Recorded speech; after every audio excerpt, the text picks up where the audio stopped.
Shrek 3 Movie Storybook. "Prepare, foul beast, to enter a world of pain," Prince Charming threatened. "Grrr!" went an actor in an ogre costume as he lurched on stage. The audience erupted into applause as an annoyed Prince Charming struggled to concentrate.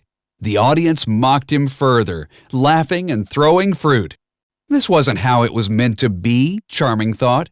He was supposed to have it all: the girl, the castle, the adoring subjects, and yet here he was, performing his tragic tale night after night at a third-rate dinner theater.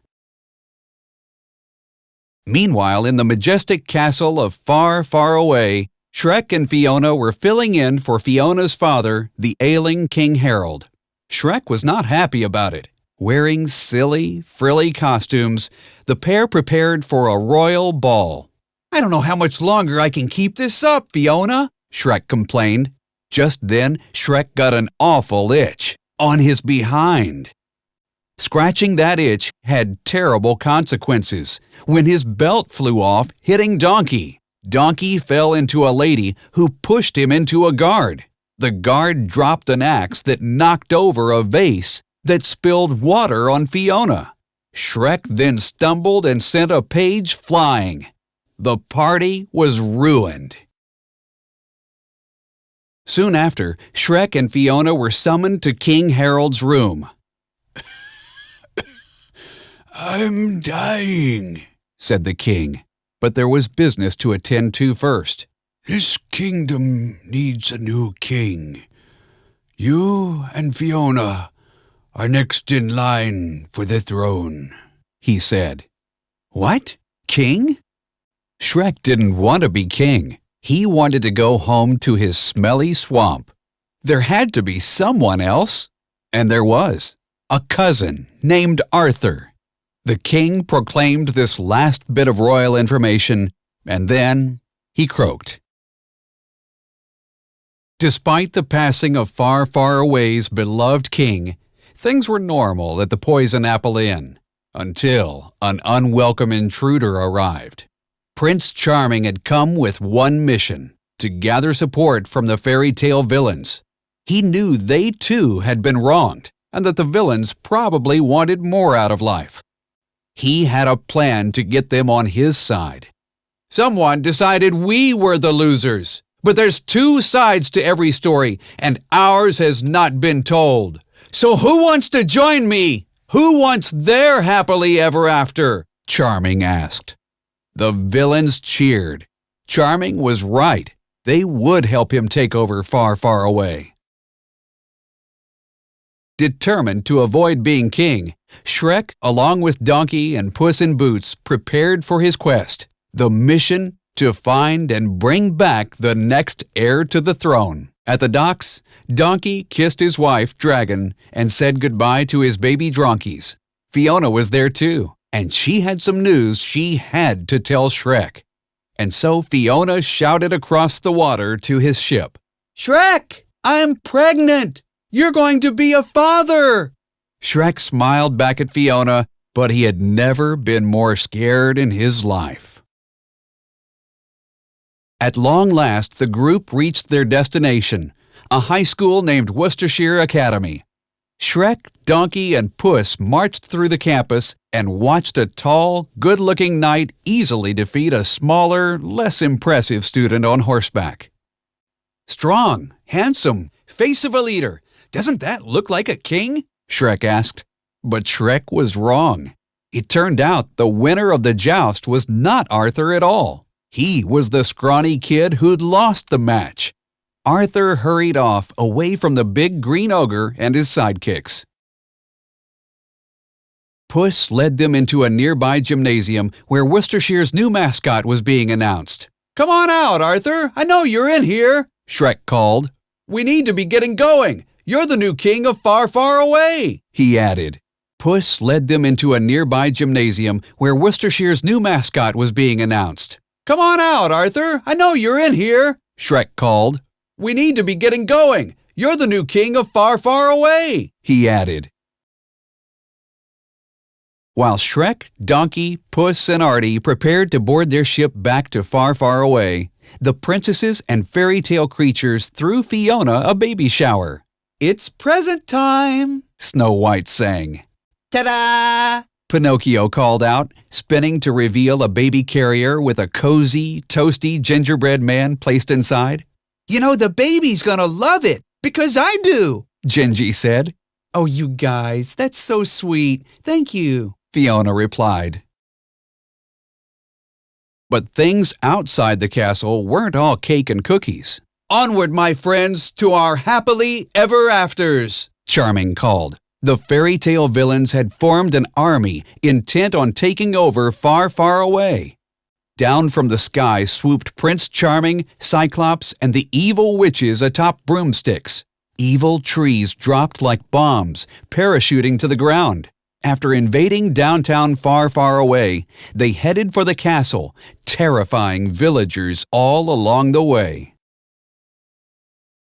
Preparing for the oncoming attack, the fairy tale creatures barricaded the door with heavy furniture.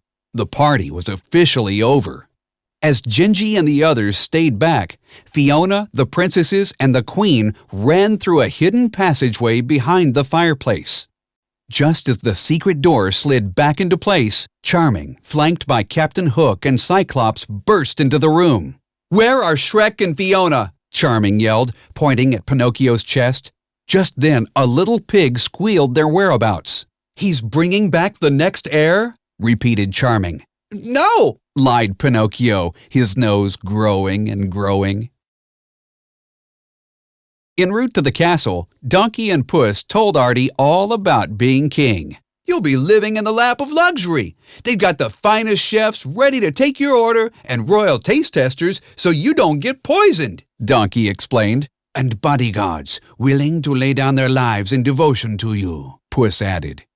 Poison? Bodyguards? Artie had heard enough. Maybe high school wasn't that bad after all. So he tried to turn the boat around. But Shrek wouldn't let him. The two wrestled for the ship's wheel until the boat lost control and crashed into land. The group staggered on shore, and Artie went off into the wood. He came upon a cottage and pounded on the door. "Help! Help! Help!" he yelled as an old man answered. "Mr. Merlin?" It was Worcestershire's former magic teacher. The shipwrecked group bickered till Merlin cut them off. Insisting that they work out their differences, Merlin built a roaring fire. Artie looked and saw himself as king of a castle that had teeth and wanted to eat him. Shrek saw it as an opportunity to have a quality ogre-to-new king chat. "I know it's hard to believe with my charm and good looks, but people used to think of me as a villain," Shrek said. "But just because people call you a terrible monster doesn't mean that you are one." Artie understood what Shrek meant. Sure, the kids at school called Artie names, but it didn't mean he was those things. Meanwhile, Fiona, the queen, and the princesses wandered through the catacombs beneath the castle. "This place is filthy," complained Cinderella. "This isn't working for me," agreed Snow White. Finally, Fiona found a ladder that led into the castle courtyard. Just then, Rapunzel ran off in the direction of the castle. "Come on, this way," she called, skipping right into the arms of Charming. "Say hello to the new queen of Far, Far Away," Charming declared. Rapunzel had led the ladies right into a trap. "Shrek will be back soon, Charming, and you'll be sorry," Fiona promised. Things weren't any better for Shrek and company. They woke up at Merlin's camp to find pirates and evil trees attacking them. "Ah!" screamed Donkey, summing up the situation. The pirates charged, swinging in on tree branches as Captain Hook played his piano menacingly. "King Charming has something special in mind for you, ogre," he warned. Puss quickly drew his sword and fought back as Artie tripped a pirate with his foot. But soon, Donkey, Puss, and Artie were surrounded. Shrek rushed to their rescue. He defeated the pirates and saved his friends. Shrek had to get back to Far, Far Away, now. Artie knew that Merlin could use magic to get them there, but first he had to convince him. So Artie tried the only trick he knew. He cried. The tears were fake, but Merlin didn't know that. He agreed to zap them back to far, far away. As Shrek, Artie, Donkey, and Puss entered downtown, they saw its new name, Go, Go Away. Graffiti was everywhere. Pinocchio was imprisoned as a coin-operated puppet. This was the place Artie had heard so much about? Pinocchio told Shrek that Charming had taken over far, far away and was planning something terrible for that night. And worst of all, Pinocchio reported that Fiona was imprisoned. Shrek, Donkey, and Puss tricked their way into Charming's dressing room. Suddenly, guards ran into the room. The good guys were outnumbered. "This boy is the new king?" Charming asked incredulously, looking at Artie. Shrek formed a quick plan that would hurt Artie's feelings, but wouldn't get Artie hurt for real. "You aren't the new king, I am," Shrek told Artie. "I just needed some fool to replace me, and you fit the bill. So just go." Artie was hurt. Artie was confused, but he knew when he wasn't wanted. The guards released him, and Artie walked away, his head hanging down. Held inside a prison cell, the princesses whined and complained just as Donkey and Puss were thrown in with them. "Charming's got Shrek, Princess, and he plans on killing them in front of the whole kingdom," Donkey explained. The group needed a way out, and fast. Before anyone knew what was happening, the queen took a deep breath and head-butted a huge hole in the wall. "Well, you didn't think you got your fighting skills from your father, did you?" the queen said. "Okay, girls, let's take our happily ever afters back," Fiona declared. Donkey and Puss rescued Dragon and the Dronkies. Then they saved the fairy tale creatures. Next they saw Artie, but Artie was still angry about being lied to.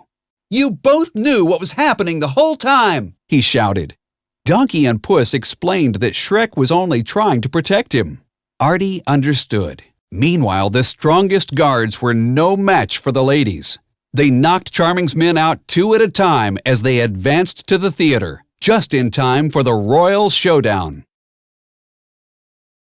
Charming's show, It's a Happily Ever After all, started as planned. The evil trees sang as the evil dwarves danced. Rapunzel stood high up in her tower while Charming sang about saving her from the awful ogre, Shrek. A shackled Shrek rose up on the stage. "You are about to enter a world of pain from which you are not familiar," Charming sang with all his might. "It can't be any more painful than your lousy performance," Shrek responded. The audience laughed. But they weren't laughing with Charming. They were laughing at him. Regaining his composure, Charming continued with the show. "Prepare, foul beast, for your time is done," he sang. "Oh, not again. Have mercy, kill me first," Shrek said mockingly. Charming was angry now. "Now you'll finally know what it's like to have everything that's precious to you taken away," Charming screamed and raised his sword as the princesses and Fiona tore through the set decorations. The fairy tale creatures jumped on stage too and prepared to do battle against the villains. "Do you want to take these shackles off so we can settle this, ogre to man?" Shrek asked. Charming clapped his hands. The fairy tale villains entered the stage and captured Fiona, the princesses, and their fairy tale friends. "You won't ruin things this time, ogre. This is my happily ever after," Charming declared. It wasn't looking good for Shrek. Suddenly, a voice called from the rafters. "Hold it!" Artie said, jumping down and landing awkwardly. "Do you want to be villains your whole lives? Didn't you ever want to be anything else?" Artie asked. The group listened. An evil tree grabbed Charming and held on tight. One of the evil trees spoke first. "Well, it's hard to come by honest work when the whole world is against you," he said, summing it up for the entire group.